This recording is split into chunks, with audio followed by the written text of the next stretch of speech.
A man near death lay on the side of the road. He had been attacked by robbers and stripped of everything he had. A priest passed him by but ignored him, as did another religious functionary, and they both ignored him. But the third man to encounter him, a Samaritan, rescued him and nursed him back to health. This nameless hero is commonly referred to as the Good Samaritan, and in the Christian world his example has been the inspiration for many charities and groups of people who seek to do random acts of kindness. But who or what were the Samaritans?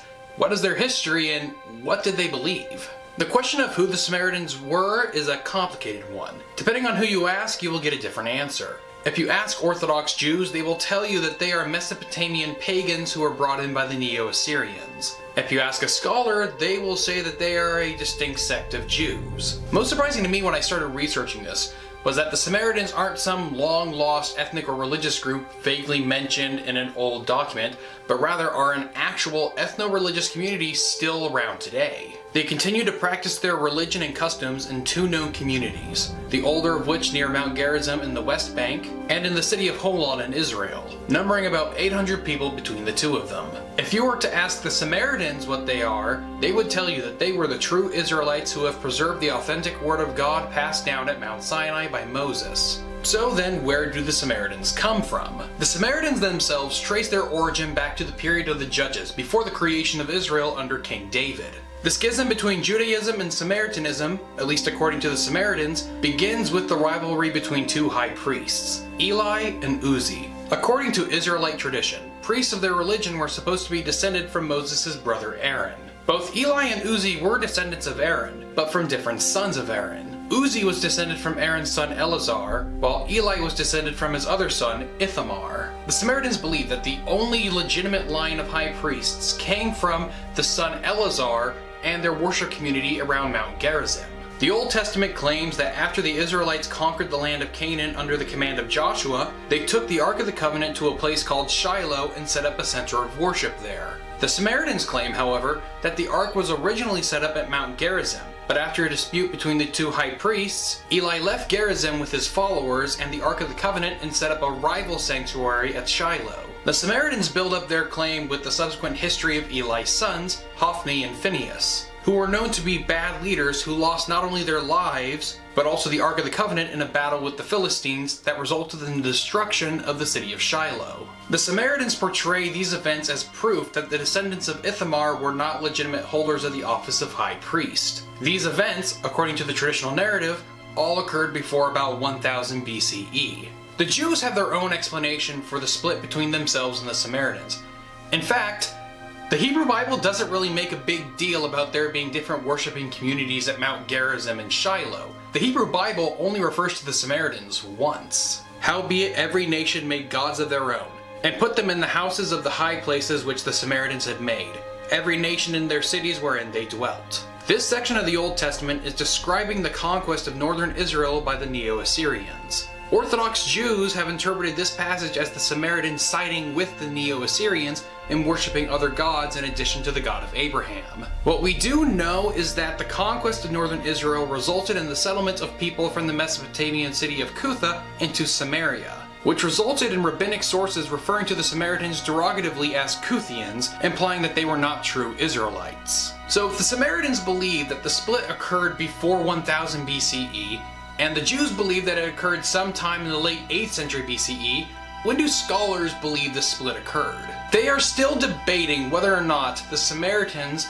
are religious or ethnic descendants of the northern Israelites, which would essentially make them a sect of Judaism, or were they a sect that separated from Judaism a long time ago and thus became a completely separate religion. Those that emphasize that first point to the number of similarities that exist between the Samaritans and their contemporary Jewish sects. However, those who see Samaritanism as a completely separate religion focus on the self-perception of division by Samaritans between themselves and the Jews. Some in the latter camp see the Samaritans as practicing a religion more closely related to the pre-temple Israelite religion, which, as mentioned in my video on the origins of the Jews, is seen by scholars as a different religion than Judaism. Because the Samaritans did not face the same kind of diaspora that the Jews had, it is believed by some that they retained a more authentic Israelite religion, whereas Judaism was influenced by the Babylonian exile. However, most scholars believe that the split occurred during the Hasmonean dynasty, which was a kingdom set up by the Maccabees after the events of Hanukkah, which you can see in my video about that subject. The split occurred, at least in part, due to the destruction of the Samaritan temple at Mount Gerizim. The Jews built their first temple sometime during the 10th century BCE under the rule of King Solomon, which was later destroyed by the Babylonians in the early 6th century BCE and rebuilt with aid from the Persians in the late 6th century BCE. Well, sometime in the 5th or 4th century BCE, a temple was built on Mount Gerizim. This temple would later be destroyed, but it's uncertain as to when and by whom.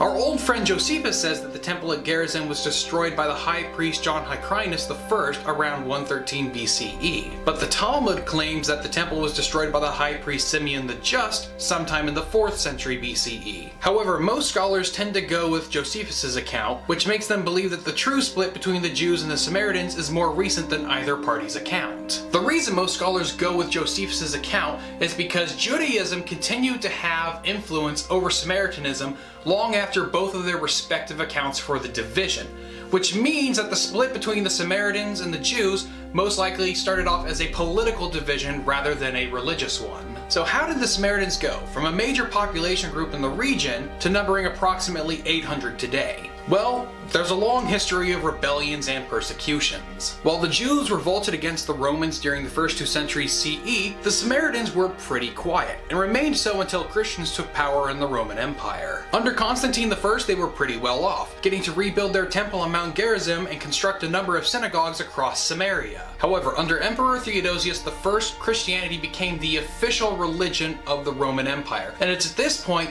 we start seeing the empire implementing discriminatory laws against non-Christians, such as not allowing non-Christians to serve as lawyers, to testify against Christians in a court of law, or to hold any kind of public office. Over time, these persecutions piled up until eventually the Samaritans decided to revolt against the Christian Romans. Similar to the Jews, they had 3 revolts spread across 2 centuries, in 484, 529, and 556 CE, which resulted in tens of thousands of Samaritans being killed and sold into slavery outside the Roman Empire, along with many forced conversions. By the time the Muslims invaded in the 7th century, the non-Christians within the Roman Empire had plenty of reasons for siding with the Arabs. Things weren't looking good for the Samaritans under Christian rule, and unfortunately, they weren't going to get any better under Islamic rule.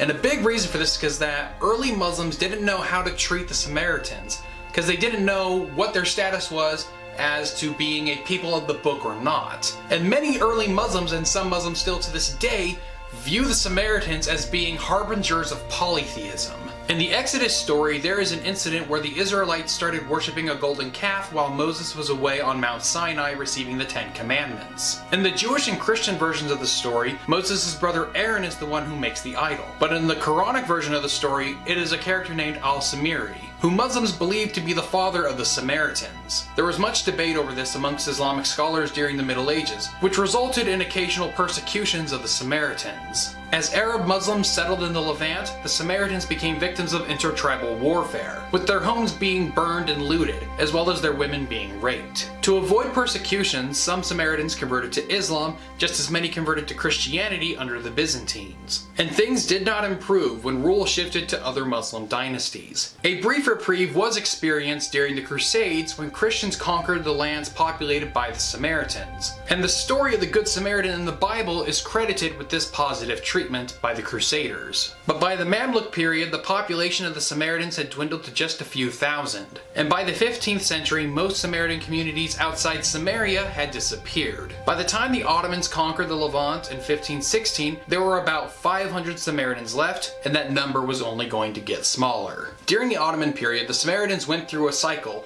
of being hired by local Arab elites to serve as bankers and bureaucrats. They would become wealthy from those positions, and then as the governors of those provinces became jealous of their wealth and power, they confiscated that wealth and power and put in place other forms of persecution. And then the cycle started all over again.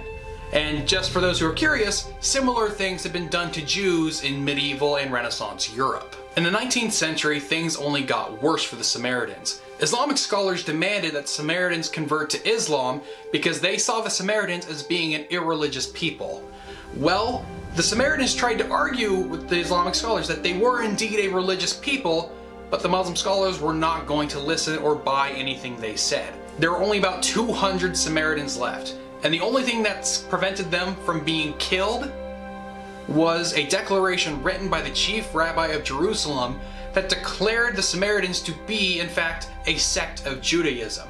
Now, this managed to save the few Samaritans that were left, but unfortunately it put a bad taste in the mouth of many Orthodox rabbis. A bad taste that continues to this day. But things would finally begin to turn around in the 20th century. In 1905, a Samaritan man moved from the community near Mount Gerizim to Jaffa in order to succeed in business. After his death, his sons eventually moved to Holon in 1951, and with the help of future Israeli President Yitzhak Ben-Zvi, they created a special settlement for Samaritans in Holon, which became a second pillar for the Samaritan community. Things continued to improve in 1952, when the Jordanian government allowed Israeli Samaritans to visit Mount Gerizim and participate in the Passover festival. And things got even better for the Samaritans after Israel conquered the West Bank in 1967, which opened up movement between the two Samaritan communities in Holon and Nablus. However, the Samaritan community in Nablus would drastically shrink in the 1990s during the First Intifada, when Samaritan families moved from the city to the newly built homes on Mount Gerizim in the village of Kiryat Luza in order to escape the violence. Since the establishment of the State of Israel, the Samaritans have grown from a population of about 200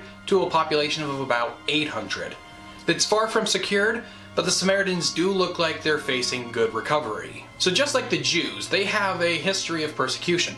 But what are the differences and similarities in their religious customs? Like the Jews, the Samaritans worship the God of Abraham, Yahweh, but the Samaritans believe that they are practicing an uncorrupted version of the Israelite religion, seeing Judaism as having been altered by the Babylonian captivity. When it comes to religious texts, both the Jews and Samaritans use the 5 books of Moses: Genesis, Exodus, Leviticus, Numbers, and Deuteronomy, which the Jews refer to as the Torah, while the Samaritans refer to it as the Pentateuch. The other books in the Hebrew Bible, such as the Histories, Wisdoms, and Prophets, are not used by the Samaritans, who believe that only the books of Moses hold any spiritual or theological authority. There are some differences in the versions used by both groups, such as the Samaritan Pentateuch claiming that the proper religious worship center was at Mount Gerizim. There are other differences, but most of those seem to be incidental or accidental. When it comes to religious celebrations, both groups celebrate Passover, Shavuot, and Yom Kippur. The holiday with the biggest difference is Passover, in which the Samaritans still engage in animal sacrifice. The Jews once practiced animal sacrifice as well, but after the destruction of the Second Temple in Jerusalem, the practice ceased. This is because it is believed that the only place an animal sacrifice is allowed to be done is in the temple on Mount Zion.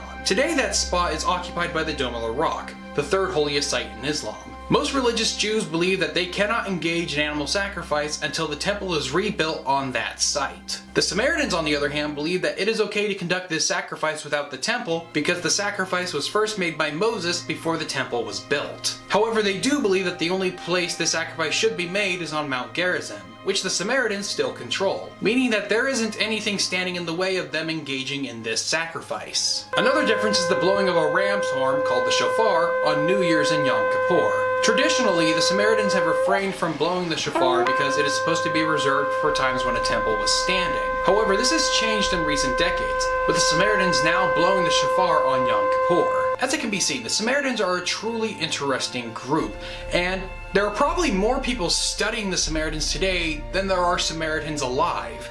And if you want to learn more about them, then you should look at the source I used for this book, The Samaritans: A Profile by Reinhard